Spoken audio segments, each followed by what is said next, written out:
Shabbat Shalom, mga kapatiran dito sa Assembly of Yahuwah Philippines. Araw po ng Biyernes ngayon at ngayon din po ang aming araw ng pamamahinga. That being said, mga kapatiran natin, iba rin ang kanilang araw ng pamamahinga and we give respect, mga kapatid, to the differences of understanding this matter on calendar. So, ngayon mga kapatid, patuloy tayo sa ating Torah reading and we have Sister Bakar Asayaw to give us a little introduction about our Torah reading. Go ahead po, Sister Bakar Asayaw. Ah, dito sa chapter 17 po, mababasa natin uli ang pagka-disobedient ng mga Yasha'al. Hmm. They worship idols, totally ignoring Yahuwah's commands to Opo. worship only Him. Nagpadala si Abayawa ng prophet, ah, prophet after prophet to try to turn Yasha'al away from sin and back to himself. Hmm. But the people would not listen. Yasha'al refused to obey, kaya kalaunan ay pinayagan ni Abayawa ang Assyria to conquer Yasha'al, leading the people into captivity at settle the land with foreigners. Kaya yun na nga, binihag ng hari ng Assyria ang mga Yasha'al at pinatira sa mga lugar ng Assyria, at ang mga taga-Assyria naman ang dinala at pinatira doon sa Northern Kingdom ng Yasha'al at Samaria. Kaya alamin po natin ang iba pang mga pangyayari tungkol dito sa tuluyang bagsak ng Yasha'al. At yan ay mapapakinggan natin habang babasahin po ni Brother Yashariao ang ang 2 Kings chapter 17 po. Kan. Kan. Yadayawa. So, go ahead po, Brother. Exactly, Tikilio o Brother Yasario. Go ahead po. Brad, Tagalog lang ang babasahin ko para mas Okay lang, okay lang mali. po. Walang problema. Sige po, babasahin po natin ngayon. Shalom po sa lahat. Shabbat shalom sa mga kapatiran. Babasahin po natin sa Torah reading natin ngayon ay sa ikalawang hari, kapitulo 17. Hmm. Basahin ko po sa unang talata. Ang sabi po rito, nang ikalabing-dalawang taon ni Ehas na hari sa Yahuda ay nagpasimula si ah, Osias na anak ni Ela na naghari sa Samaria sa Yasharal at nagharing 9 na taon. At gumawa siya ng masama sa paningin ni Yahuwah, bagaman ay hindi gaya ng mga hari sa Yasharal ng mga una sa kanya. Laban sa kanya ay umahon si Salmanasar na hari sa Assyria, at si Osias ay naging kanyang lingkod at dinalhan siya ng mga kaloob. Ang hari sa Assyria ay nakasumpong kay Osias ng pagbabanta sapagkat siya ay nagsugo ng mga sugo kay So na hari sa Matsariam at hindi naghandog ng kaloob sa hari sa Assyria na gaya ng kanyang ginawa taon-taon. Kung kaya't kinulong siya ng hari sa Assyria at ipinangaw siya sa bilangguan. Nang magkagayon ay umahon ang hari sa Assyria sa buong lupain at umahon sa Samaria at kinulong na 3 taon. Nang ika9 na taon si Osias, sinakop ng hari sa Assyria ang Samaria at dinala ang Yasharal sa Assyria at inilagay sila sa Hala at sa Habor sa ilog ng Gusan at sa mga bayan ng mga Medo.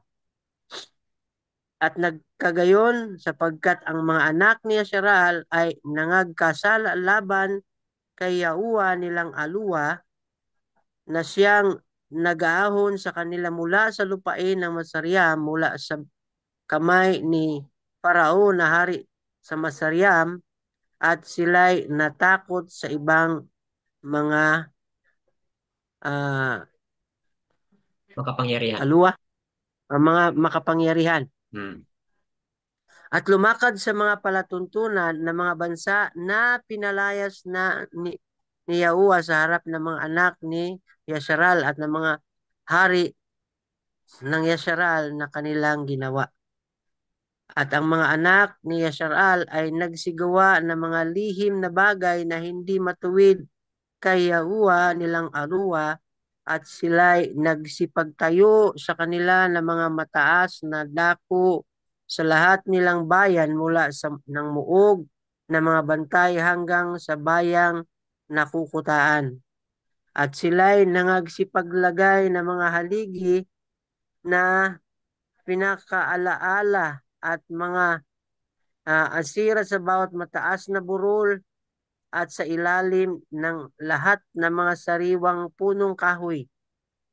At dooy nagsunog sila ng kamangyan sa lahat ng mga mataas na dako, gaya ng ginawa ng mga bansa na pinalayas ni Yahuwa sa harap nila at nagsigawa ng masamang bagay upang mungkahiin ni Yahuwa sa galit.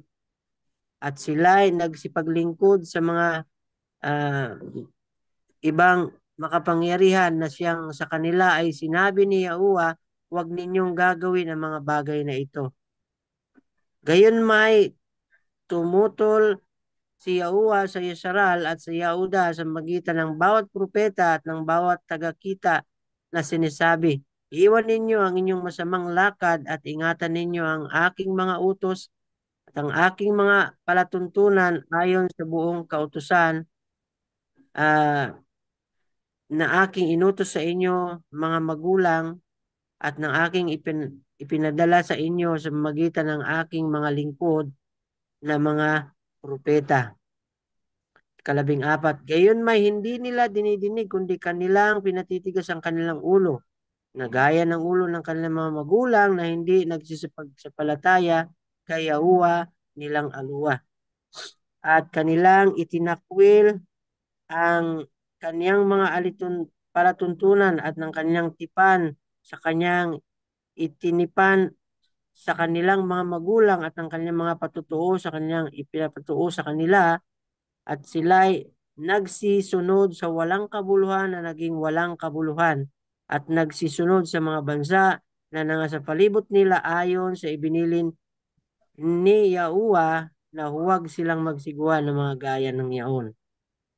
At kanilang iniwan ang lahat ng utos ni Yahuwa nilang Aluwa at nagsigawa ng mga larawang binubo sa makatuwid bagay ng 2 guya at nagsisigawa ng isang asira at sinamba ng buong natatanaw sa langit at nagsipaglingkod kay Baal. Hmm. At kanilang pinaraan ang kanilang mga anak na lalaki at babae sa apoy at nagsisihiling sa panghuhula at ang mga panggagaway at nangagpabili upang magsigawa ng masama sa paningin ni Yahuwa upang mungkahiin siya sa galit. 18. Kaya si Yahuwa ay totoong naggalit sa Yasharal at inalis sila sa kanyang paningin ng walang naiwan kundi ang lipi ni Yahuda lamang. Hindi rin nila naman iniingatan ni Yahuda ang mga utos ni Yahuwa upang na kaniyang aluwa, kundi nagsilakad sa mga palatuntunan ng Yasharal na kanilang ginawa. At itinakwil ni Yahuwa ang buong binhi ng Yasharal at hati sila at ibinigay sila sa kamay ng mga mananamsam hanggang sa kanilang pinalaya sila sa kanilang paningin. Sapagkat kanyang inihiwalay ang Yasharal sa sangbahayan ni Daud at ng kanyang ginawang hari na si Yeroboam na anak ni Nabat at pinaghiwalay ni Yeroboam ang Yasharal sa pagsunod kay Yahuwa at pinapagkasala sila sa malaking kasalanan. At ang mga anak ni Yasharal ay nagsilakad sa lahat ng kasalanan ni Jeroboam ng kanyang ginawa. Hindi nila hiniwalayan. Hanggang sa ihiniwalay ni Yahuwa ang Yasharal sa kanyang paningin, gaya ng kanyang sinalita sa magitan ng lahat ng kanyang lingkod ng mga propeta, gayon dinala ang Israel sa Assyria na mula sa kanyang sariling lupain hanggang sa araw na ito. Ang mga hari sa Assyria ay nagdala ng mga tao na mula sa Babylonia at sa mga kuta sa Aba at sa Hamat at sa Siparvaim at inilagay sila sa mga bayan ng Samaria na kahalili ng mga anak ni Asheral na kanilang inari ang Samaria at nagsitahan ng mga sa mga bayang yaon. At nagkaroon ng pagsimula ang kanilang pagtahan doon at hindi sila natakot kay Yahuwa, kaya si Yahuwa ay nagsugo ng mga leon sa gitna nila na pinatay ang ilan sa kanila. Kaya't kanilang isinalita sa hari na Assyria sinabi, ang mga bansa na iyong dinala at inilagay sa mga bayan ng Samaria ay hindi nakaalam ng paraan ng aluwa sa lupain. Kaya't siya ay nagsugo ng mga leon sa gitna nila at narito pinatay sila sapagkat hindi sila nakakaalam ng paraan ng aluwa sa lupain. At nang magkagayon, nag-utos sa mga hari sa Assyria na nagsasabi, dalhin ninyo doon ang isa sa mga saserdote na iyong dinala mula roon at iyong payaunin at patahanin doon at turuan niya sila sa paraan ng aluwa sa lupain. Sa gayoy, isa sa mga saserdote na kanilang dilala mula sa Assyria ay naparoon at tumahan sa Bethel at tinuruan sila kung paanong sila marapat na matakot kay Yahuwa. Gayon may bawat bansa na gumawa ng mga Kapangyarihan. makapangyarihan sa kanya-kanyang sarili at ipinilalagay sa mga bayan ng mga mataas na dako ay ginawa ng mga Samaritano na bawat bansa ay sa kanilang bayan na kanilang tinatahanan.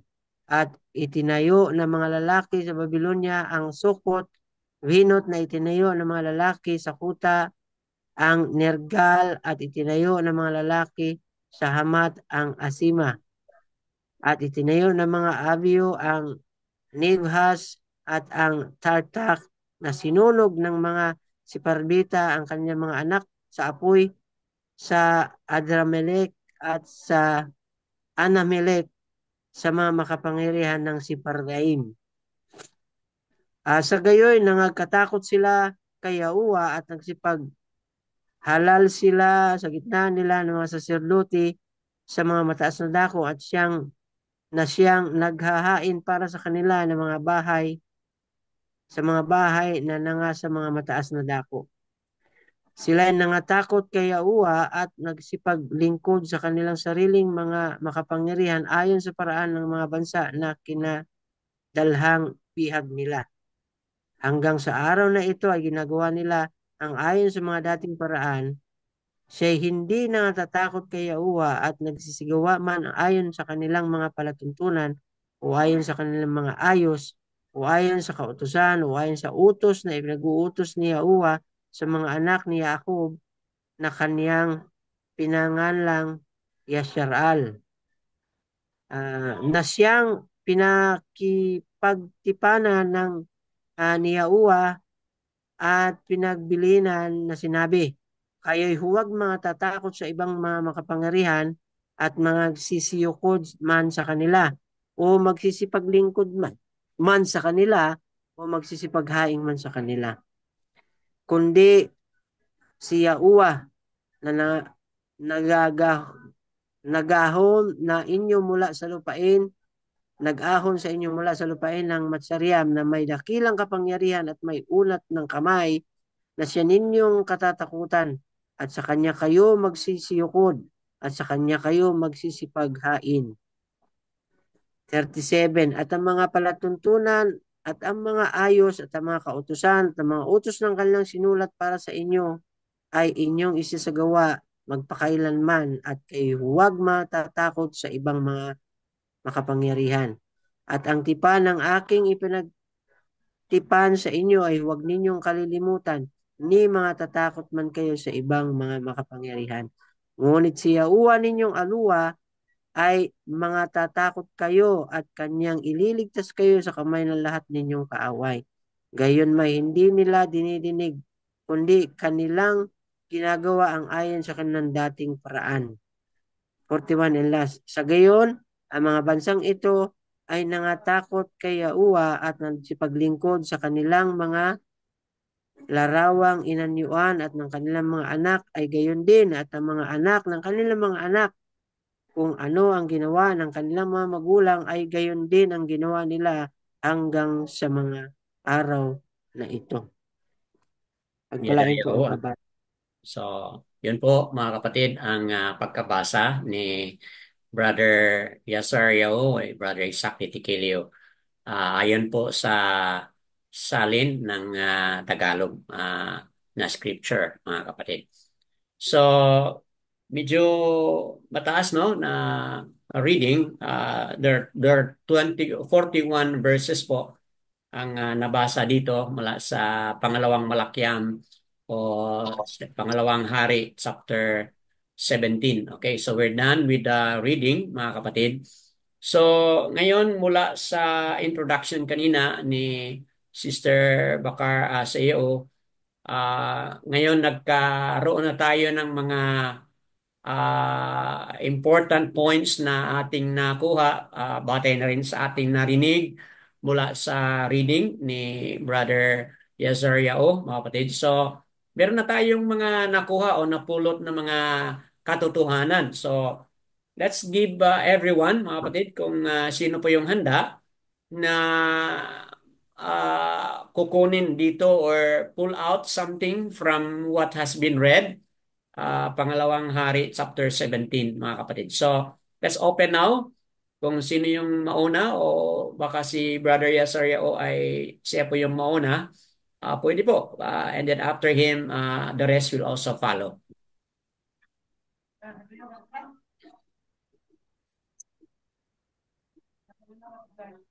Okay. If not, then let's welcome sino po ang nais na siyang mauna na mag-share, mga kapatid. Batay sa ating narinig na po. Ako po, Brother Dan. Okay, yes, Sister, baka sa iyo, ikaw po yung mauna. Go ahead po. Nag-umpisa po ang chapter na ito tungkol kay Hosea, Hmm, hari ng Northern Kingdom of Yasharal. Huli nating nabasa tungkol kay Hosea ay doon sa 2 Kings 15 verse 30. Opo. At basahin ko po sa ano.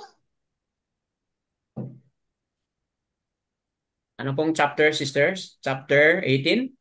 Or rather, chapter 2 Kings.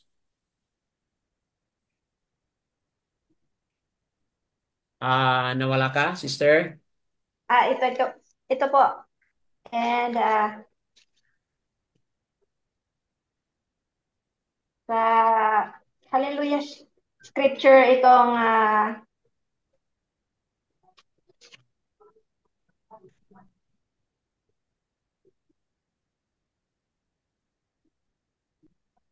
Okay po. sa sana itong notes ko na. Sabi dito na, and Hosea, son of Elah, led a conspiracy against Pekah, son of Remaliahu, and smote him and killed him and reigned in his place in the 20th year of Jotham, son of Hosea. Nasaan po yun, sister? Sa 2 Kings? Second Kings chapter 15 po. verse 15. 30. Verse Oh, 30. 2 Kings 15. Huli nating nabasa tungkol kay Hosea bago Oh, tama po. Tama. nag-appear. Bago nag-appear dito sa chapter 17 ang pangalan niya. Opo. At sinabi dito na pinatay po ni Hosea si Peka Opo. para si Hosea po ang maging hari. Nang maging hari na si Hosea, ay namatay na ang hari ng Assyria na si Tiglath-Pileser. Hmm. At ang pumalit po dito ay ang kanyang anak na si Salmaneser. Okay. Nagbibigay si Hosea kay Salmaneser ng tribute o handog kaloob taon-taon dito kay Salmaneser hanggang sa naisip ni Hosea na wag na wag nang magbigay ng tribute sa hari at magpatulong sa hari ng Ehipto o Matsaryam. Opo. Hmm. Ang paghingi ng tulong ni Hosea kay ito ang pangalan ng hari ng Matsaryam, ay nalaman ni Salmaneser. Hmm. Tinawag itong conspiracy laban kay Salmaneser. Ang Opo. resulta nitong conspiracy ay kinulong ni Salmaneser si Hosea. Kaya sinakop ng mga Assyrian army ang lahat ng mga lupain ng Northern Kingdom ng Yasharal. At sabi dito sa verse 5, Hmm.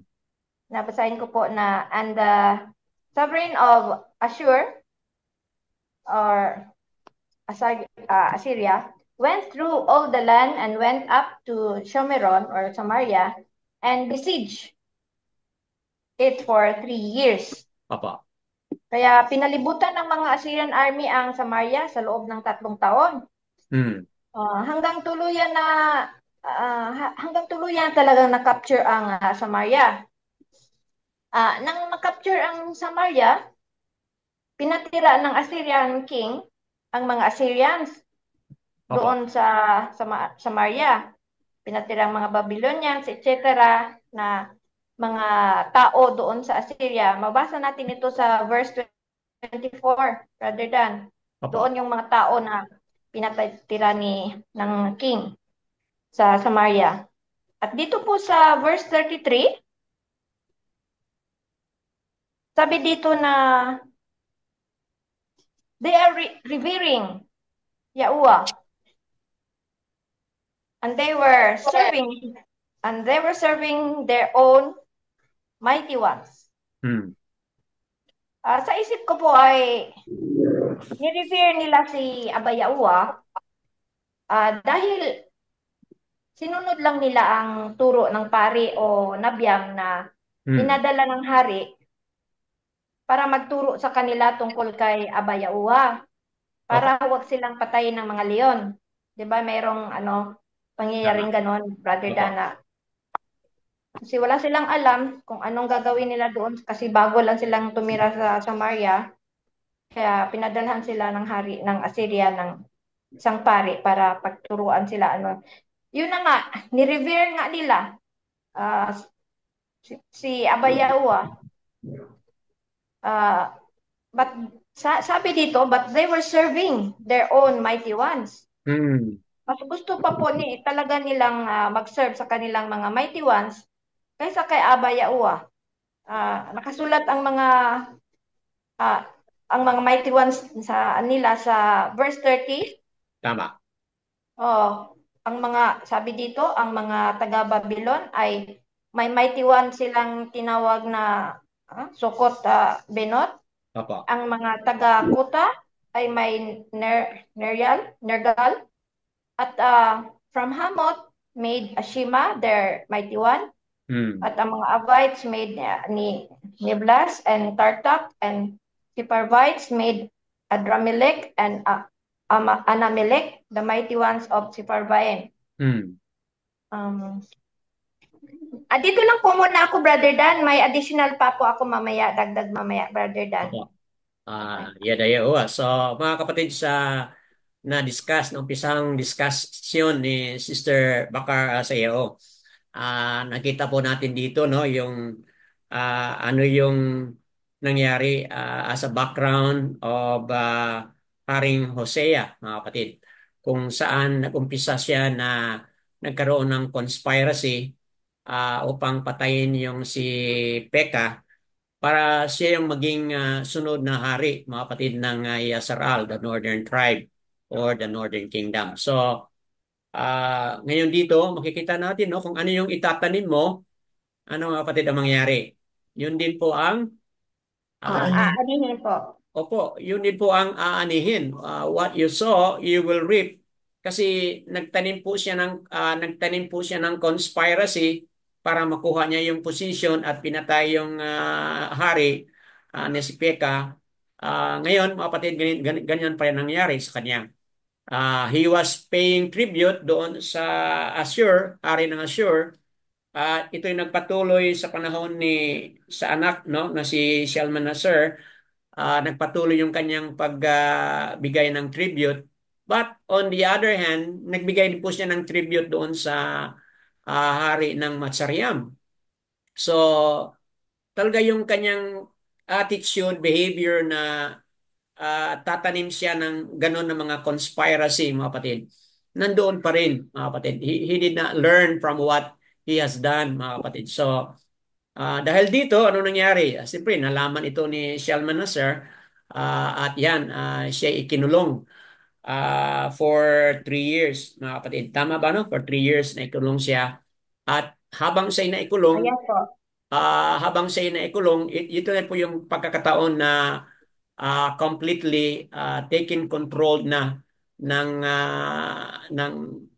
Assur o Assyria, mga kapatid, ang Northern Kingdom, mga kapatid, sa time na ito. So, that being heard na pinadalhan pa ng mga tao mula sa Babylonia itong mga tao, itong lugar ng Samaria, mga kapatid. At dahil doon, anong ginawa ni Aba? Nagalit po siya. Pinadalhan po niya ng mga leon at kinakain yung mga tao doon. And so on and so forth as already explained by Sister Bakar Aseo. So ano kaya mga kapatid ang mga lessons dito? Ang titigas talaga ng kanilang mga ulo, mga kapatid, no? Yes Pinadalhan na po. sila ng pari, nagbigay na ng paliwanag, pero nandoon pa rin yung kanilang puso. Kumbaga, naging half-hearted na sila, mga kapatid, no? May portion sa kanilang puso na may takot sila kay Aba Yahuwah, but on the other hand, yung portion ng kanilang puso ay nandoon pa rin ang kanilang loyalty sa kanilang Sa mighty one. mga mighty ones. At dito, pinagawan pa nila ng mga altar. Batay na rin po sa nabasa kanina ni Brother Yasario. So, ano po yung lesson natin dito, mga kapatid? Malamang yung iba nakakilala na sa pangalan, tumatawag na sa pangalan, pero ano po? May mga idols pa rin tayo, Brad eh. Opo. Nandoon pa rin yung sa kabilang side, on the other side, nandoon pa rin yung ating mga idols na sinasamba or ah, pinapaniwalaan, mga kapatid. So, yan, no? Hindi pwede yun, mga kapatid, no, na dalawa, okay? Or mamamangka tayo sa dalawang ilog, mga kapatid, no? Kasi Abba Yahuwah, that is really a strong violation po sa kaniyang mga kautusan, mga kapatid. Okay, let's welcome some more kasi I just make a comment doon sa naibahagi na po ni Sister Bakar Sayaw. Brother Dan, Opo, diyan sa sinabi mong ano, yan sa ano, sa katigasan ng ulo nila na through idolatry. Ang naisip ko rin sa idolatry na to, Brother Dan, hindi lang yung idols nila na mga yung mighty beings, mighty ones nila. opo. Mayroon din silang idol sa sarili nila, self-idolatry, Hmm. na kagaya natin sa ating panahon ngayon na ang wala naman sa mga Yahweh believers, although wala na tayong idols na mga ano, Images. ah, images. Pero ang idols natin, sarili natin dahil may self-righteousness tayo, may sarili tayong as pag-iisip na uh, nagpa-follow naman tayo ng kinikilala naman natin si Abba Yahuwah. Ngunit kulang pa rin tayo, may kulang pa rin na ang iba ay ayaw mag-follow ng Torah. Hmm. May sarili silang desisyon na pag-iisip nila na tama na yung alam ko ang pangalan niya pero how to serve him, it's up to me and Abba Yahuwah na hindi na ko kailangang observe ng sabat, ano ng mga feast, mga ganon ba? Idolatry din yun, Brother Dan, na Hmm. sarili Opo. nila ang kanilang iniintindi. Hindi nila kayang i-follow ang gustong ipagawa ni Abba Yahuwah. Yan lang po, Brother Dan. Tama. So, that's a very good explanation and application na rin po para sa atin dito lahat at para din po sa mga kapatiran na manunood o makikinig po sa Republish. So, let's welcome Brother Yesario. Parang meron kang sasabihin po. Go ahead. Habang binabasa ko po yung chapter 17, kapatid, no, ay nakikita ko po talaga na history repeat itself. Hindi Opo. lang po sa bayan ng Yasharal, maging sa bayan po natin. Sapagkat nakikita ko po talagang po kung paano lumilihis ng landas yung ano yung mga Hmm. tao, Opo. ang bayan ng Yasharal, na kung saan ay alam po nila yung mga palatuntunan, alituntunin ni Aba, yung mga kautusan. Bagamat they also choose to worship other mighty ones. Hmm. Na kagaya po ng sinabi kanina, namamangka sila sa dalawang ilog at the same time ay talagang para bagang nandoon yung ah, pagmamayabang o yung tinatawag nating pride, kasi ipinapakita talaga nila kung gaano sila katitigas ng ulo, Opo. kaswail. Nagsipagtayo talaga sila ng matatayog na muog. Hindi Mm. yung mga yung mga tawag nito, yung parang obelisk kung tawagin natin sa panahon natin Hmm. ngayon, yung Tama. mga statues, yung mga makikita natin sa sa mga mga matatayog na lugar, Opo. yung iba ay nasa bundok, yung iba ay nasa bayan, yung iba ay nasa gitna ng no, this is a very known po hanggang sa ngayon makikita natin ito. At yung iba nga kino-consider na tourist kung tourist as the attraction, without knowing sa mga tao na talagang may istorya, may pinagmumulan ang lahat ng 'yan. Hmm. Doon nagagalit talaga si Aba, no, kumbaga parang ah, doon sa binasa natin na yun ang nagtutulak sa kanya na magagalit siya, na magpadala siya ng mga para lipulin yung at ipagnganga ay pangangalat yung bayan ng Israel, na hinahayaan niyang malipol at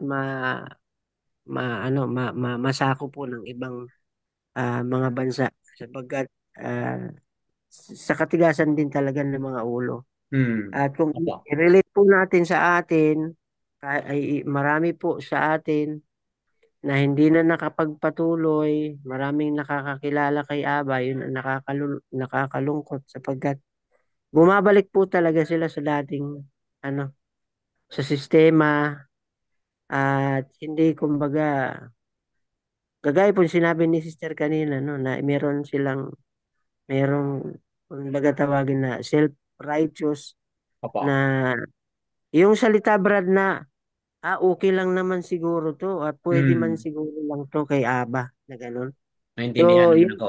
Opo. oo, naiintindihan. Yun yung madalas na reasoning or reason out natin kahit na nung nasa Cretin pa po tayo, na naiintindihan po ni Aba yun. Kumbaga, so, yun pala, ay, ngayon na tayo alam na sa katotohanan, yun yung pinaka-danger pala, na baka hindi po natin alam na nagki-create na po tayo ng own, hindi lang basta physical na graven images, kung hindi sa sarili po natin nagbi-build tayo ng self-righteous images na kumbaga parang ang mentality natin siguro naintindihan naman ni Aba yun. Hmm. Kumbaga ganun. So, yun po ang pagkakaintindi ko lang din, Brad. Yada yawa. So habang nagpaliwanag si Yadayawa. Brother Yeser Yao, pumasok po sa isip ko po yon na yung sinabi niya no na gumagawa sila ng mga buog at iba pang mga images. Dagdag doon mga kapatid no, yung ngayon na nagkaroon ako ng insight mga kapatid na kung bakit mahigpit na ipinagbawal ni Aba yon na lumapit sila sa mga ibang mighty ones, huwag silang gumawa ng mga pools, altars and all. Kasi po ang kasunod na mangyari diyan ay talagang maaari na po nilang i-offer ang kanilang mga anak ng mga babae at anak ng mga babae. So, yun po yung progress. Kumbaga palala ng palala mga kapatid no. Ang mangyari to the point Mm. na hindi na nila po maisip na ano ka sama ang ginawa nila na Mm. mismo ang Mm. kanilang anak ay kaya na nilang i-offer mga kapatid. Mm. So, kaya ito yung isa sa mga bagay kung bakit talagang nagalit si Aba, mga kapatid, no? Yung kanyang puot ay nandoon sa kanila, mga kapatid, dahil dito sa kanilang ginawa, mga kapatid. So, Nangyayari yan, Brad, sa atin eh. Taon-taon. Yun ang opo. alam ko. Alam ko hindi talaga pinahihintulutan ni Aba yan. Yung taon-taon na sineselebrate nila yung Black Nazarene, yung Santo Mm, Niño, Sinulog. mm, Napakaano na nun eh. Pero grabe ang mga tao talagang sobrang bulag, mm, sobrang bingi. At wala na talagang makita kundi yung kung paano nila gawin. Wala na eh. Kumbaga niyuyurakan na nila yung kabanalan ni Aba. mm. Dahilan lang doon. Makikipagpatayan pa nga yung iba dyan eh. Opo. Ah, ah, wala silang pakialam kung anong mangyayari na sa kanila.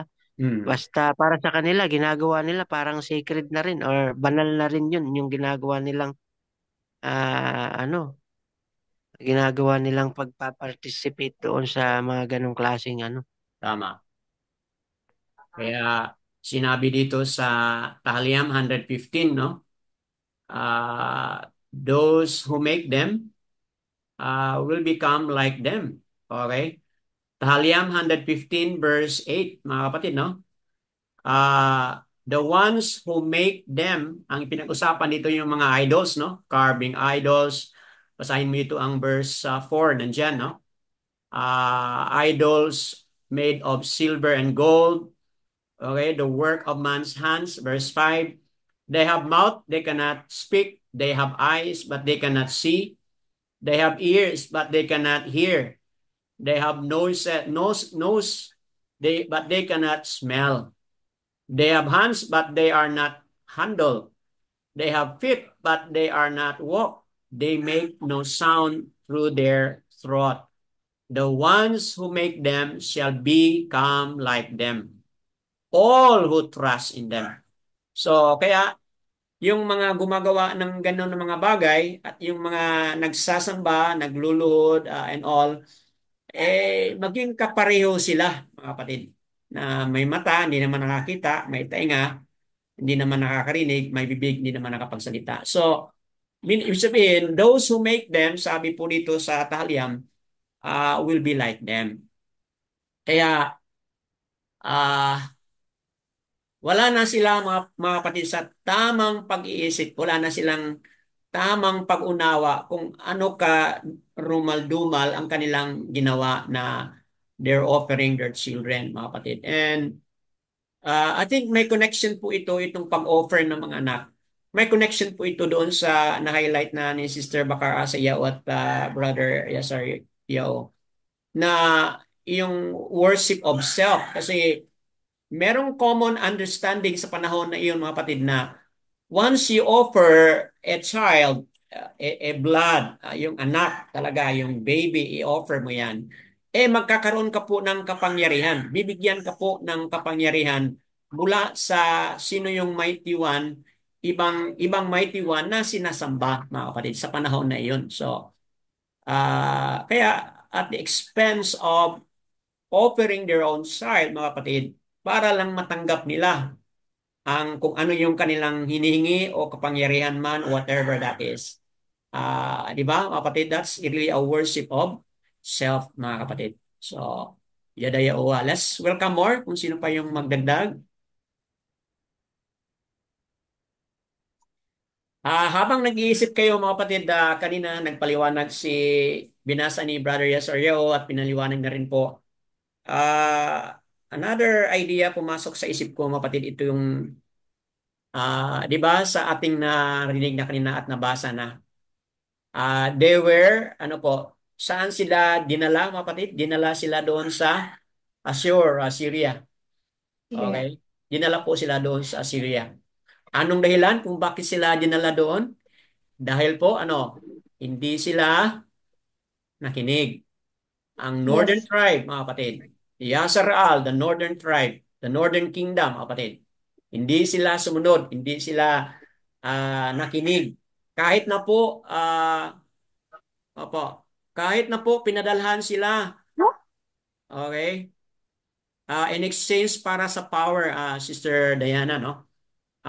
Kahit na nga pinadalhan sila ng mga prophets na nabasa na kanina, opo, kahit na sila pinadalhan ng mga prophets, nagbigay na po ng mga warning ang mga prophets, turn back from all evil ways, go back to Torah. Yun ang instruction po kanina, nabasa na ni Brother Yesariao sa verse 13, mga kapatid, no? Sabi ng mga prophets, iwanan ninyo ang yung mga mighty ones, other mighty ones, iwan na po ninyo. Balik kayo sa Torah. Pero yung mga Yasseral, the Northern Tribe, hindi sila, mga patino, hindi sila bumalik kay Abaya o hindi sila sumunod sa Torah. So, yun mga kapatid ang nangyari because they disobeyed, they did not hear, they did not listen. So, they were taken into captivity, mga kapatid. So, how do you sum it up, mga kapatid, no? Mamaya sa ating part 2, lalabas pa rin ito mamaya, mga kapatid, kasi yun po ang kwento rin natin mamaya sa Yeremia 39. Yun ang ating focus mamaya, mga kapatid. At kung anong nangyari dito ngayon na pinag-usapan natin sa Northern Tribe, the Northern Kingdom, ganun din po ang mangyari mamaya sa ating pag-usapan mamaya sa part 2.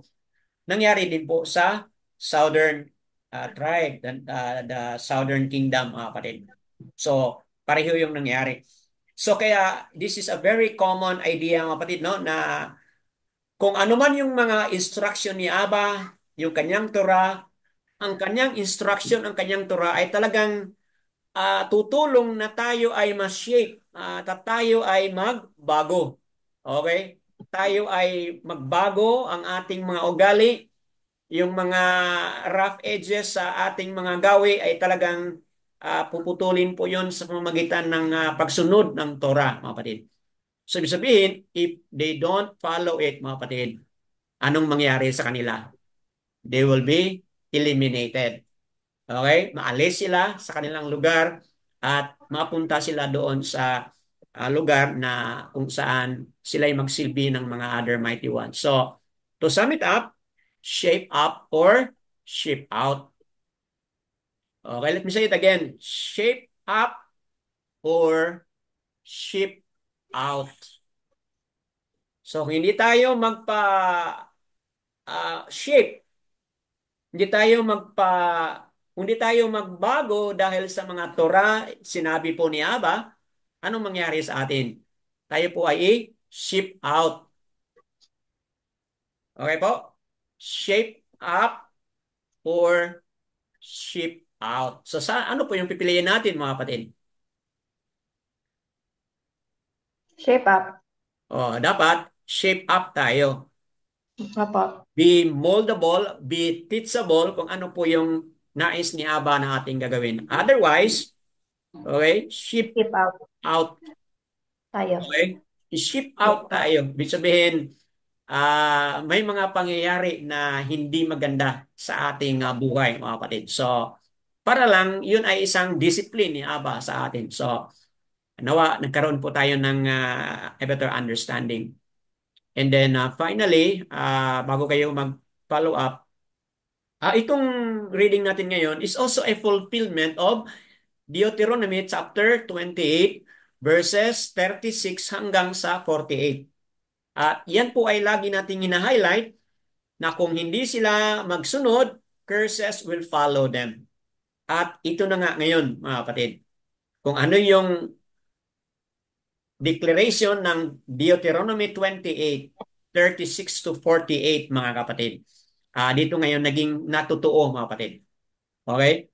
Naging realistic, naging na-actualize po kung ano yung declaration doon sa Deuteronomy o the Barium 28, 36 to 48. So kayong mga manonood sa Republish, pwede po ninyong basahin yon kung if you have time, read that passage, mga kapatid. At pagkatapos yung basahin yan, balikan mo itong Pangalawang Hari, chapter 17, at talagang makikita mo yung himay-himayin nyo po kung ano yung mga declaration of prophecy doon and how it is being accomplished here dito sa Pangalawang Hari, chapter 17, mga kapatid.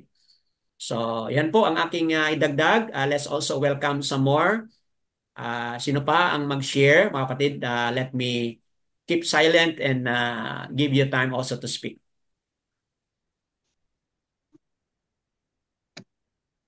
Brother Dan, Opo, go ahead, sister. Baka sa'yo.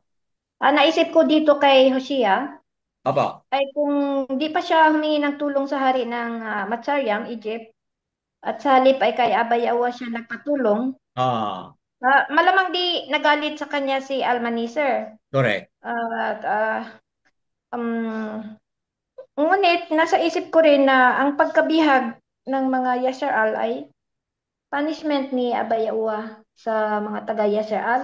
Hmm. Ang kanilang mga idolatry at disobedience nagpakita ng judgment si Aba Yahuwah sa mga masamang gawi ng mga Yasharal. Hmm. Although slow to anger man si Aba Yahuwah, pero may consequence talaga siyang gagawin sa kanilang idolatry at disobedience. Ginamit lang po ang Assyria na Opo. instrumento para sa judgment at justice ni Aba Yahuwah.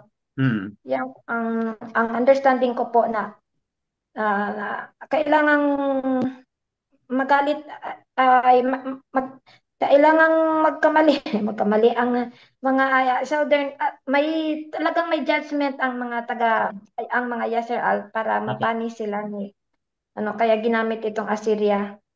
Hindi man alam ng mga Assyrians na ginamit sila ni Abayawa kasi Hmm. akala ng mga Assyrians ang kanilang mga ginagawa ay for their personal interest lang. Opo. O, wala silang alam na ginagamit sila ng Abayawa. Pero yun pala ay kailangan sila ni Abayawa para mabihag itong mga idolatries sa Yasha'al. Yan na Hmm. po, rather than. Yada, yada. So, praises kay Aba sa dagdag na paliwanag ni Sister Bakara Sayaw.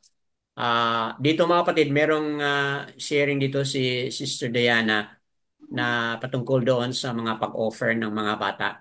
Opo, nabasa ko po kanina yung kanyang comment na napanood din niya po sa TV yon, no? Na yung idea na yon na i-offer yung bata at the expense of receiving power. At ayan, on the other hand, dahil doon nagalit si Aba, mga kapatid, sa bansang Northern Yassaral o Northern Kingdom. Nagalit si Aba dahil doon they were taken into captivity. But that being said, sa na-highlight na rin ni Sister Bakara sa iyo, Aba Yahuwah is patient and compassionate, mga kapatid. Okay? Patient and compassionate si Aba Yahuwah. Totoo po yun, mga kapatid. Kasi itong kasalanan ng Northern Yassaral ay hindi lang ito bago, mga kapatid. Noon pa man ito sa panahon pa nila ni Yeroboam. Jeroboam. Okay, Jeroboam. Yeroboam. Okay, di ba mga Mm. kapatid, nahati po ang after Shalomo, nahati po ang Yasar-al into two. So ito si Jeroboam, ah, sa kanya talaga nagmula itong kasalanan, mga kapatid, na putting up Asherah poles, ganon, ano pang ibang mga, then offering a child as offering, mga kapatid, sa other mighty ones. Nagmula talaga ito kay Jeroboam. So, ibig sabihin, many years na, hindi ko lang nabilang, no, kung ano yung number of years from Hosea to Jeroboam, mga kapatid. Kung bilangin natin yung mga number of years, yung mga hari, kung saan sila naging hari, mga kapatid, sa northern tribe, it took hundreds of years, mga kapatid. Kung i-add natin lahat yon, it took hundreds of years bago pa pinadala ni Aba completely yung destruction nila, mga kapatid.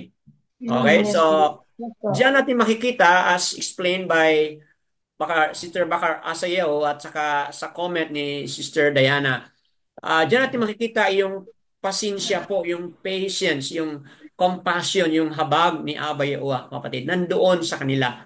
So, hindi lang ito overnight nakasala sila, then right away pinalo na sila. Hindi po, kapatid, but it took years, mga kapatid, bago dumating yung parusa sa kanilang kasalanan. So also with Yehuda.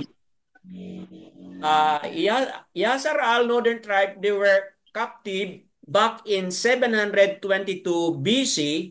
Okay po? And then ang Southern Tribe, which is the Southern Kingdom, they were completely captive by Babylon, mga kapatid. 586. So kung i-minus mo yung Northern were captive by Assyria 722, minus mo po yan sa pag-captive ng Southern Kingdom, the Judah, mga kapatid, 586. Ang result po niyan, kung hindi ako nagkamali sa aking mathematical computation, that's 136 years, mga kapatid. So, took 136 years bago pa inalaw ni Aba na ma-fully conquered at masunog yung buong Yehuda, mga kapatid. Mamaya ating pag-usapan yan sa part 2. So, that being said, kung idagdag pa natin mula pa sa panahon ni Jeroboam, okay? Kung idagdag pa natin yon, it's more than 136 years, mga kapatid. Okay? It's more than 136 years. Abba Yahuwah was waiting. Abba Yahuwah was very kind and very compassionate, mga kapatid, sa Yehuda. So, I hope naintindihan natin yan. But mamaya, meron tayong punto doon sa part 2 na yung repentance na hinihintay ni Abba Yahuwah, kailangan mag-take warning tayo. Kasi meron ding time limit yon, mga kapatid. Mamaya, balikan natin yon sa part 2 mamaya. Mayroon ding time limit, mga kapatid. So, we should not be complacent, mga kapatid, na anyway, ba ay maawain, mahabagin, saka na ako mag-repent, saka na ako magtalikod sa mga kasalanan nito. Hindi po, mga kapatid. If we hear the voice of Abba Yahuwah knocking at our door, the door of our heart, about something that we need to give up, kailangan di natin palampasan, mga kapatid, yung bukas na lang, saka na, mamaya na. Hindi po, mga kapatid. Right away dapat mag-respond tayo at magbalik loob sa Kanya, mga kapatid. Yadayaoa. So, praises kay Aba sa mga pangungusap niya po. Go ahead po. Brother Dan, Oh, yes, go ahead. Sister may Bakaran follow-up question. May follow-up question lang po ako doon sa explanation mo kay Jeroboam. Opo. Akong ever-knowing or omniscient si Abba Yahuwah, alam niyang si Jeroboam ang mag-introduce ng idolatry sa Yashaal. Bakit niya pinili si Jeroboam na maging kapalit ni Salomo kung maging leader lang ito ng idolatry sa Yashaal? Di ba dito sa 1 Kings 11 nagkumpisa itong story about Jeroboam, na itong sa verse 30 na dito pinunit ni Ahiya Hmm. Ahija ang kanyang damit into 12 pieces at binigay kay Rehoboam ang 10 pieces, symbolizing the 10 tribes of Northern Yasharal. Opo. Oh, si Rehoboam ang binigyan ng 10 pieces. Si Ahab ang nag-utos kay Ahiya na kay Rehoboam ibigay ang 10 tribes of Northern Yasharal. Oh. Kaya alam ni Abayawa na itong si Rehoboam ang mag-introduce ng idolatry.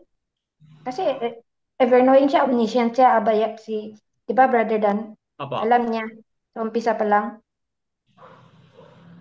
Kaya hindi na na-control ang pagka-idolatrous ng mga dahil kay Rehoboam. Pinili siya ni Abayawa eh. Opo. Okay, so yung tanong mo yan ay kung siya ay pinili and then how come na siya yung naging sanhi, okay po, Yes po. ng karumal-dumal na kasalanan, okay, kadiri na kasalanan ng Northern Tribe. So, kung siya may pinili, then bakit hinayaan ni Aba? Kasi all-knowing si Aba at alam niya po kung ano yung future Yes po. ng decision future na paghari po ni Robam. So, yun ang tanong ni Sister baka sa iyo. So dahil Mm. all-knowing si Aba, dapat hindi na sana pinahintulutan na Mm. magiging hari o leader si Yeroboam sa Northern Kingdom ng Yasharal. So, ano yung sagot natin dito mga kapatid? This is between sovereignty of Abba Yahuwah Sovereignty, yes. Abayawa sovereignty. versus the freedom and Freedom. choice, Yes. okay Free po? will of Free will of Yeroboam. man and Yes versus the po. sovereignty of Abba Yahuwah, mga kapatid. So, yan po ang magiging issue dito, mga kapatid. So, how Yes come po. pinahintulutan o inalaw ni Abba na alam naman po niya na yan ang magiging resulta. Okay, bago ko Ang sagot sagutin yan, ko, let's welcome kung sino pang nais na magsagot. ah, ah, hindi hindi kasi noon, 'di ba pina-follow nila yung dynasty? Okay po. Yung anak ng hari, yung sumusunod yan galing sa rin sa dynasty ng mga kings. Hindi kaya ganun? Okay po. They're following That's the Hindi naman, dynasty? oh, Sister Corazon, hindi naman Ah, member si Yeroboam sa dynasty hindi ni hindi ba Solomon. hindi Hindi. ba yan? Outside siya. Ano Ay, lang ganun. siya. Ano siya, general lang siya ni Solomon. Oh, yung anak ni anak ni Shalomo, yung dynasty. naghari po dito sa Kasi southern which is Rehoboam, Rehoboam. Rehoboam. Yun po yung Yes, anak ni po. Shalomo. Alam mo, Opo, yun ang anak niya na naging hari dito nakapalito kasi sa yung mga pangalan nila eh. Opo,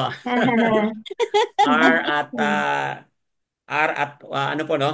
Rehoboam Ah, yung dito sa Ay, southern. Reho, Abjero. oh, And then uh, Jeroboam dito sa ano, J and R, no? Magkaiba sila, okay?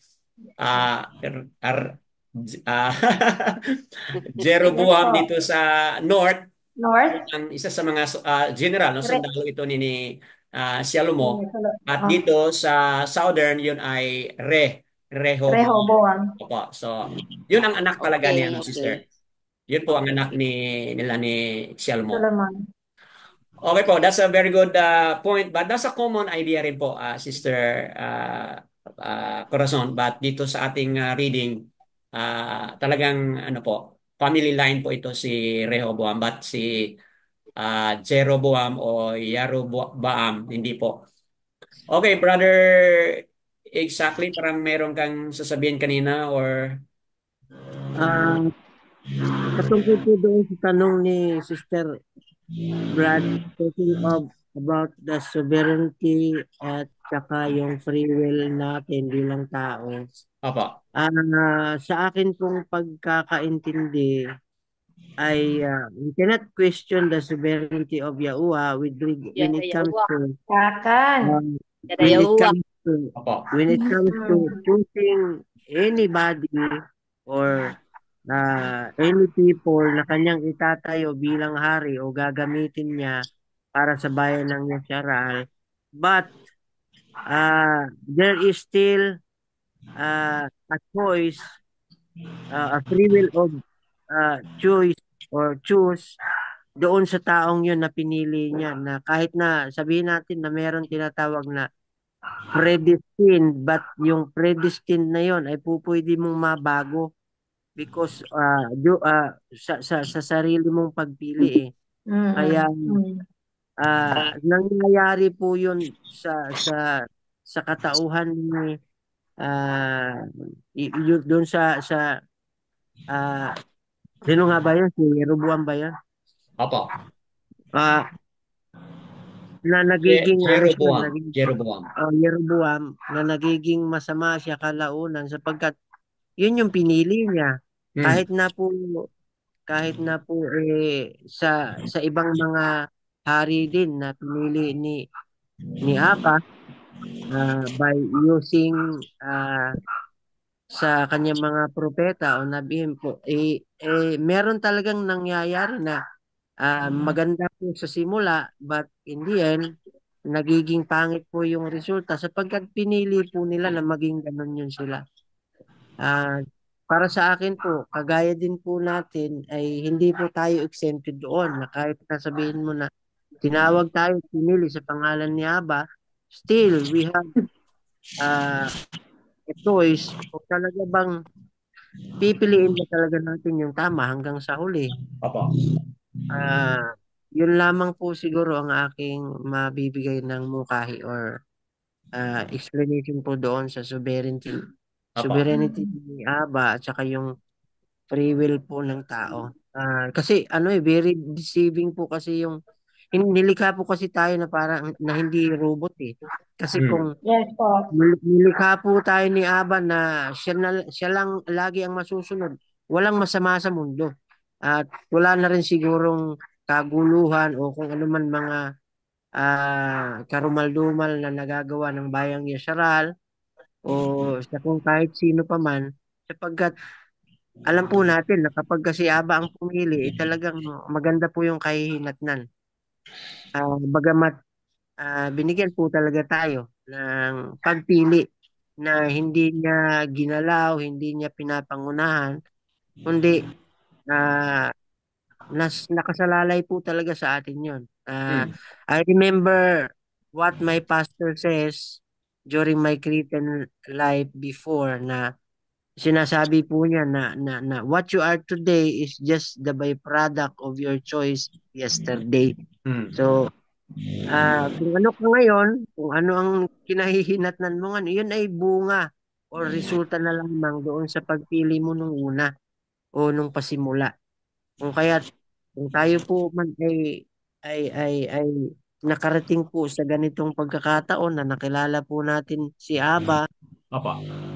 ng totoong Mesaya, yun ay sapagkat pinili po natin talaga yun na hanapin yung katotohanan. Kasi nga po, malinaw po dun sa sinasabi sa Jeremiah 29 na if we seek wholeheartedly, then we shall find Him.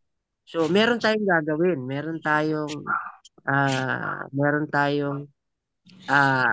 action na gagawin para po makita talaga natin yung buong katotohanan. Yun lamang po. Diba?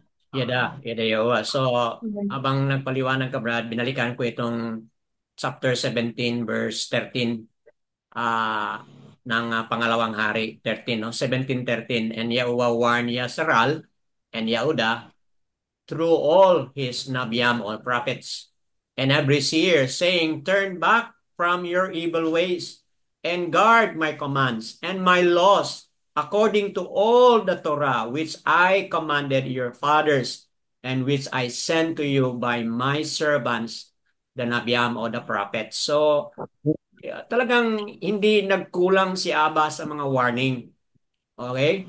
Verse 14, but they did not listen and hardened their necks like the necks of their fathers who did not put their trust in Yahuwah, their aluayam. So, talagang nandyan yung terms and condition in which nandoon din po yung pagpili ng tao. Oo, pinadalhan na sila, pero hindi man sila talaga sumunod. But pinili nila na mag-disobey. at sinunod nila yung mga kasalanan ng kanilang mga forefathers. So, dito natin makikita na yes, Abba Yahuwah is sovereign, mga kapatid. Kung meron man siyang pinili na maging leader, dahil yun ang kanyang kagustuhan, but yung pinili niya na leader ay hindi siya exempted to exercise his choices and his freedom, mga kapatid. So, we cannot blame Abba Yahuwah kung ganun yung nangyari sa Yasser-Al is because consequence na rin po yun sa kanilang mga wrong choices, mga kapatid. So, yun po ang aking idagdag doon sa napaliwanag na ni Brother Yasario. At mamaya sa part 2, marami tayong mga example mamaya at may mga references pa tayo to explain that part. Okay po, so, Brother Dan? opo, Yes po. Choice talaga po ni Jeroboam na mag idolatries idolatrous kay Abba Yahuwah dito sa 1 King 11:38 na sinabi na winaringan na siya ni Ahiya na sinabi na nung oras na binigay sa kanya yung 10 pieces of para sa 10 tribes na sinabi niya na if you do whatever I command you and walk in obedience to me and do what is right in my eyes by obeying my decrees and commands as David my servant did, I will be with you. I will build you a dynasty as enduring as the one. Kaya anong in-encourage talata talaga po yan, sister? Anong talata? 11, sa yung unang hari, 11, yes po, verse 38. 38. Okay, go ahead po, go ahead. Yun, winarningan na siya ni Ahiya, Prophet Ahiya na kung mag-remain ka lang faithful kay Abba Yahuwah, Opo. I will give you, maganda ang offer kay Jeroboam. Kaso, choice niya talaga na mag-idolatrous, mag-rebel against, nag-lead siya ng idolatry sa Northern Kingdom. Opo. A very good point po yon. And mga kapatid, let us put this into a strong emphasis na dahil doon sa maling choices ng leader, okay po, it also Yes po. brought a national consequences. Okay po? Yes. Okay. Ulitin ko po yon. Dahil sa maling choice, maling pinili, o disobedience ng leader, mga kapatid, hindi Yes. lang siya yung nag-suffer, but even the entire nation, mga kapatid, ang nag-suffer po. So also dito sa kwento ni Hosea, yung pinakalas na hari, kung si Yeroboam ang unang hari ng Northern Kingdom, si Hosea naman po ang pinakalas na hari dito. Kasi after him, wala na pong hari kasi lahat ay nabihag na doon sa ano po. So sad, no? Sad yung kwento ng Northern Kingdom po. Okay, Yada Yaowa. Brother Demetrio, go ahead po. Meron kayong idagdag.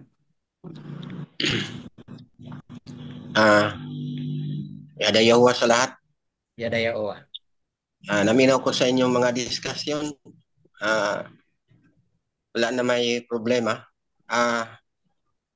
Short lang yun nga rason.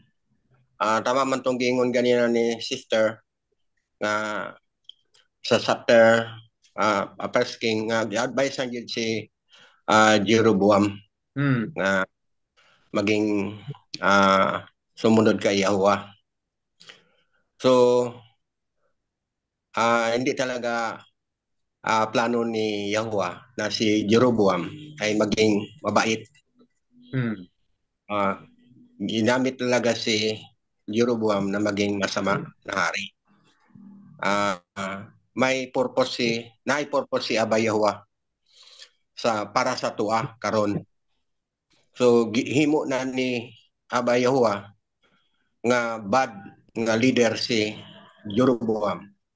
Aron makita nato unsa ang mali nga pwede natong bantayan ug nakita nato diya silang kinabuhi ug nabasa nato sa history sa Israel nga mga hari nga mga daotan ug para sa tuwa usa na siya kahulagway o pattern na makita nato sa mga tao o sa mga hari sa unang panahon nga gitugutan yun na ni Abay Yahuwah, gipili yun na sila aron nga naatay tan-aw, naatay lantawon.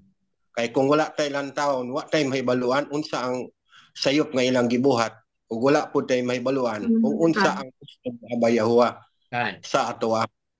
Mao na nga kung ako'y pangutanon ninyo, ang tanan mali nga gibuhat sa mga hari, ilabi na si Jeroboam, kabubuton gyud ni Abay Yahuwah para naatay makita o makapili ta asa ang maayo. Ug nakita na nato nga kining gibuhat ni Jeroboam ma-affected ngadto sa iyang mga kaubanan o sa mga tao sa Israel nga dili siya maayo. So dapat sa atong panahon karon iwasan na nato ning mga maitiwan, no? Nga kaigsuonan nato kay kini kuan ni Jeroboam, kanang inyong ginabuhat nila, ginasunod nila ang gibuhat ni Jeroboam. Kay mao kana sila ang nakita nila nga tinuod ni kay gibuhat ni Jeroboam, pero wala sila may balo nga kana siya sayop sa atubangan ni Yahuwah. So ang akong makuan diha sa atoa karon sa tanan nga gitunan nato diha sa kinabuhi sa Israel. So basa man gyud nato, naibaluan, nadungog o nasaksihan nato pinagi sa mga history sa unang mga panahon. Walay kalinaw ang Israel. Wala sila kalinaw. Tungod kay wala sila magsunod sa gusto ni Abay Yahuwah diya sa ilang kinabuhi. Bisan ang mga tao, bisan ang mga hari, wala mo sunod. Hinungdan nga gihasi sila sa gutom, gihasi sila sa gira, o gihasi sila sa mga kagubot o kasamok. Kana kung atong tanawon karon ang Israel, dili lang sa unang panahon. Sa panahon nato karon, ang Israel mo'y sentro sa tanan nasod sa panggira, pangkagubot kasamok. Nganuman tungod kay hangtod karon ang kaliwat sa mga Hudiyo wala pa musunod kay Abay Yahuwah. Wala pa sila totally nagrepent. Tungod kay nagpadayon pa sila nagsunod sa gibuhat sa mga hari sa unang panahon nga bisan gihimo na ni Yahuwah ang hulagway sa mga sayop nga mga hari nga ilang gibuhat, pero gisunod paghihapon nila kining maong dautan nga mga buhat, ingon nga mga hari, ingon nga mga tao nga pinili ni Abay Yahuwah. So mao ni ang hinungdan nga ang 12 kabanay sa mga kaliwat sa mga ni Jacob nga gihiklin ni Abay Yahuwah sa upat ka suok sa kalibutan. Tungod kay moabot gyud ang panahon nga kining maong Hudiyo, kining maong nasod, kanunay gyud sila ginahasi, kanunay sila ginagubot tungod kay sila mo'y tinubdan sa maitiwan. Sila mo'y tinubdan nga ang mga tao wala na mosunod kang Abay Yahuwah. Para sa ato karon nga mga Yahuwah believer, so kini usa ka dako nga hamon para sa toa. Dili lang sila ang magpili kundi kita. Kay kita mga ulahiman nga mga sumusunod ni Abay Yahuwah, sila ang una. So nakita nato ang sayo nga ilang gibuhat, so dapat dili nato sundon. Ang atong sundon ang gusto ni Abay Yahuwah nga kinahanglan kita mapaubsanon diha kaniya, magmahinulsulon ug magmahadlokon. Kay kining mao mga katawhan sa unang panahon wala ni sila mahadlok kang Yahuwah. Hinungdan nga wala mahimuot si Yahuwah sa ilang kinabuhi. Naghari diha silang kinabuhi ang pride, naghari diha silang kinabuhi ang mga butang nining kalibutan. Usa wala sila gikahimot-an ni Abay Yahuwah. So usbon nato ang sistema sa atong kinabuhi. So kay naaman tay pattern, naaman tay nabasa, natay na dungog nga mga history sa unang panahon nga angayan nato nga tagaan og pagtagad karon sa atong mga henerasyon. Adili man gini mapugngan ang kalibutan mo padulong magini siya sa one religion, sumalas gipangisgutan atong miagi. Moagi man gyud tani, moabot man gyud ning universal religion. So I hope nga makuha nato og base ang kahimtang sa mga Hudyo nga wala nila gisalikway ang Mighty One ug nag-double entry pa sila. So kang abayaw dili gina siya pwede. Kinahanglan isa ra gyud ang ilang pilion. I hope nga moabot man ning revelation, moabot man ning kagubot, kasamok, kaguliyang, papilion ka asa ka man, Yahuwa ka o titulo. So I hope nga ang atong pilion si Yahuwa gyud. Atong laban si Yahuwa bisan sa katapusan panahon sa atong kinabuhi. Kay gitagaan tanan niya og hulagway ug dili natalisod pagpili. Kay naana ang mga hulagway sa unang panahon. Ug kining mga hulagwaya para kanato karon nga mopili gyud, pilion gyud nato si Aba Yahuwa, taliwala sa paglutos, taliwala sa mga kagubot, kasamok nga may tabo sa kalibutan. Aron makaikyas ta gikan sa mapingtas o makalilisang nga katalagman nga moabot sa kalibutan. Ora na siya akong ikadugang. Yada Yahuwa. So mga kapatid, sum it up saying na yung mga wrong choices ng mga hari na napag-usapan na rito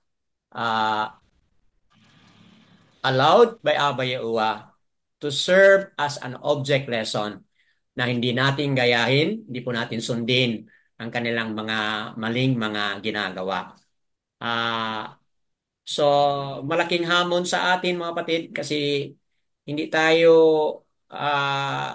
exempted dito sa magiging kahinaan natin. Kasi po sa what's going on sa ating mundo ngayon, leading towards one religion na tayo, no? Kasi yun na yung mga declaration nga ating napag-usapan sa nakaraang araw. So, kung papunta man doon sa one religion, sa ibig sabihin, inaalaw na po yung lahat ng mga tao na magpatuloy silang manahan o manamba o mananampalataya sa kanilang mga pinaniwalaan ng mga other mighty ones. Mga kapatid, sa atin hindi pwede tayo dito sa one world religion mga kapatid. Kasi po hindi katanggap-tanggap ni Abba Yahuwa itong concept ng one world religion. Hindi po katanggap-tanggap. Kasi po that's serving many mighty ones mga kapatid. At ayon po sa kanyang kautusan, we should not have any mighty one, only Abba Yahuwa lang talaga mga kapatid. So that being said, being made apart people, being set apart for Abba Yahuwa, hindi tayo pwedeng makilahok o makiisa dito sa sinasabi po nila na one world religion. And that may also lead to whatever consequences po mga kapatid na ating hihintayin po. So yun po ang aking summary doon sa na-highlight na ni Brother Demetrio na sa ating buhay ngayon, kailangan those will serve as an object lesson and sundin natin yung tama at kitapon natin yung mga maling gawa nila. Yada Yahuwa po, meron pa ba isa o dalawa bago tayo magtapos? Sister Lilita, you wanna add something? O Sister Lorraine? Brother Dan. Brother Dan. Okay, go ahead po. Go ahead. Di ba nabasa po natin dito na 17, they were revering Yahuwah and they were serving their own. Di ba yung dalawa, sanabi niyo po, namamangka sa dalawang ilog, di po ba sila noon? Tama. Grateful po tayo na nalaman natin ng Old Testament. Sabi ni Brother Demetrio na inalaw yun para may makita ho tayong model para hindi natin yun para hindi natin magawa ngayong new generation. Opo. Kasi po, Brother Dan, pag hindi talaga founded, yung ang foundation natin sa truth ay hindi talaga deeply rooted or hindi talaga strong. Katulad ngayon sa Japan, i-compare ko po sa mga nangyayari dito sa Japan para Opo. makita niyo ho kung ano ho ang scenery dito po sa Japan. Opo. Buddhism po sila. Ang pinaka main po na ano dito is Buddhism. So there are millions of mighty ones po 21. dito. Opo. Maski may mighty ones sa toilet, may mighty ones sa so any place ho ay may mighty ones po, Brother Dan. Hmm. Kaya dahil na ang truth ay wala po sa kanila, ang teaching po kasi sa Buddhism, ito lang gagawin nyo, ito ang maniwala lang kayo. Hindi katulad sa atin na obey the Torah and then, may gagawin tayo, di ba, Brother Dan? Dito Opo. wala eh. Hmm. They will just pray for their health and tulungan nyo kami and wala silang gagawin sa kanilang mighty ones. Parang ganun lang, take it easy. Ang ganun ang buhay. Kaya wala hong foundation, wala hong truth sa mga teaching po nila. Kaya ang nangyari po ngayon, Brother Dan, Opo. pag namatay po ang isang Japanese, doon po sila sa Buddhist church or monk. Doon po sila magpa funeral service dahil magbabayad sila para yung kanilang soul ay pupuntang somewhere. Sa langit ang ano nila doon eh. Kasi they believe on that. At pag nag-wedding naman sila ay sa Christian church. Parang ganito, Brother, nga. Ganun ba? Kasi trend ho dito na, although maganda naman yung Japanese style, kaya lang, kumbaga gusto nila ang new trend. Ang new trend ho ay church wedding na they will wear white dress. At may isang pastor po na na-assign every hotel na nag-cater ng church wedding. May assign Assigned sila isang pastor Assigned na, pastor. opo, dahil walang sign of the cross, mukhang okay lang sa Japanese dahil pag sinabi mo, di ba, wala silang sign of the cross ang Protestant, di po ba? Kaya Opo. pwedeng ipasok ang ganong trend na pwede kayong magpakasal sa church wedding dito. Yung ganon, wala naman sila naintindihan po. Kaya yun na nga, they are serving itong sa ilang Buddhism, ito naman sila. So, sa talagang pag ang foundation ng truth is mabuwang talaga. Ma-astray talaga, Brother Dan. Tama. Kaya yun ang nangyayari po dito sa Japan na bukas ay festival po. Naku po, yun ang mag-procession na po sila mga drums, ganun po. Na they thought that is, by doing that, they can, ma-serve, makapag-worship sila sa yung ganun, pero sometimes maliho yung mga nila thinking. Kaya nakita ko yung nangyari sa Second Kings na ganun din ang nangyayari dito, na shadow talaga. Opo. Kung ano nangyayari sa Old Testament, a kind of model na ayun ang mangyayari. Pag wala siya nangyari sa Old Testament, walang connection ngayon, di po ba, Brother Dan? Kaya may talagang connection ang nangyari noong unang panahon hanggang ngayon. Kaya lang, mali po ang pagkagawa. Tama. Kaya dapat talaga foundation ng truth ang kailangan po. And I'm so grateful that we are following the path of truth. Thank you po, Brother Daniel lang po. Yadayawa, mga kapatid, sa napagandang larawan na ating nakita in comparison po kung what's going on doon sa Japan, mga kapatid. So, yung mga manonood sa Republish, this serves as a great lesson to all of us. So, talagang balikan natin ang Torah, mga kapatid. Kasi dyan sa Torah, nandyan po yung basics in life na kapag sundin natin yon, then maging maganda, maging smooth ang ating buhay, mga kapatid. Pero kung hindi natin sundin, then maging chaotic. Yung pahaliwanag ni Brother Dimitrio kanina, wala tayong shalom kung hindi natin sundin yon, mga kapatid. So, that being said, anyone else would like to add before we end? Meron pa ba kayong idagdag? Sister Nate? Opo, go ahead po, Brother Yesariel. Go ahead po. Ang nakikita ko po talaga sa mga sharing po natin ngayon base doon sa Torah reading ay this will serve us all as a lesson na kung paano nagiging kahit po kalooban ni Aba na tayo or piliin yung isang tao, Hmm. tapos nasa atin pa rin po yung ah, pagpili kung anong klaseng buhay ang pupwede nating i-enjoy, ah, hindi lang sa kasalukuyan, maging sa hinaharap o sa darating po na pagkakataon. Kung kaya't ah, lahat po ng nangyayari sa mga nababasa natin, sa mga sharing po natin ngayon ay para sa akin, isa po itong napakalaking bagay na makakatulong po sa atin bilang Yan. parang isang salamin, parang isang salamin po, no, na makikita po natin ang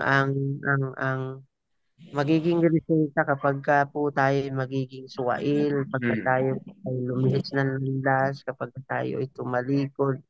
Lahat po, kagaya po nung sinabi ni Brad na sa talatang sa Deuteronomy chapter 28 po, no? Opo. That choice is ours, whether we choose life and death, blessing Hmm. or baraka or a curse. Ano po. Kung kaya sa buhay po natin bilang isang tao ay napakahalaga po sa mga kagaya po na ito na meron tayong pag-aaral na ganito. Opo. Pagkat makikita natin, masasalamin natin kung ano ang mga nangyayari noon na hindi na dapat mauulit ngayon, lalong-lalo na po sa buhay natin.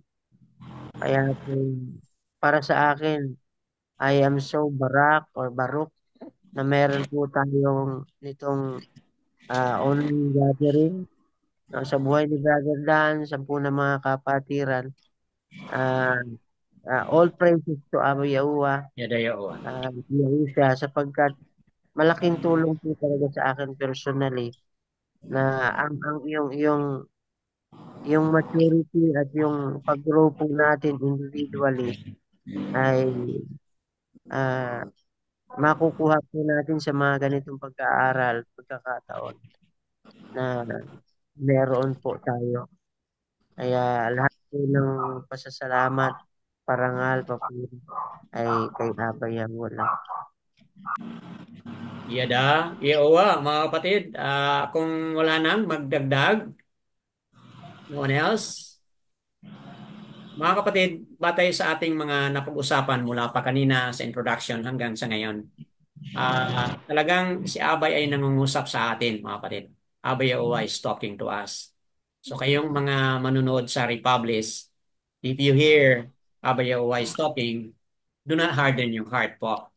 Ito na nga yung pangalan na ating laging binabanggit dito mula sa kanan papuntang kaliwa po, no, kasi nagkamali ako doon sa RPN, mga kapatid. Yahau ha. So yan po mati letter Y, A, AH, itong ha ay basahin po as AH. So ito AH po yan. So Y plus AH kaya maging ya. Then ito po ay U, letter U, Yahoo. Then AH na naman po as ha, kaya Yahuwah. Yahuwah po ang pangalan ng ating Aba. At ganito rin po ang nakasulat sa Holy Scripture. Yahu, first three letters, and then Shan, Ayan. So, Yahoo, and then Shan, itong parang letter W, SH sounds. Ganon, no? So, plus itong letter O, parang letter O, Ayan, ito po. Ayan, so that's an A. So, Yahoo siya. Yahoo siya. Limang titik lang po yan at binabasa po natin as Yahusha. Yahuwa po ang ating Aba. Yahusha po ang ating Masya na ating tagapagligtas. That being said, Yahuwa Barakas po through the Torah reading and through this teaching video. All esteem and praises po kay Aba Yahuwa.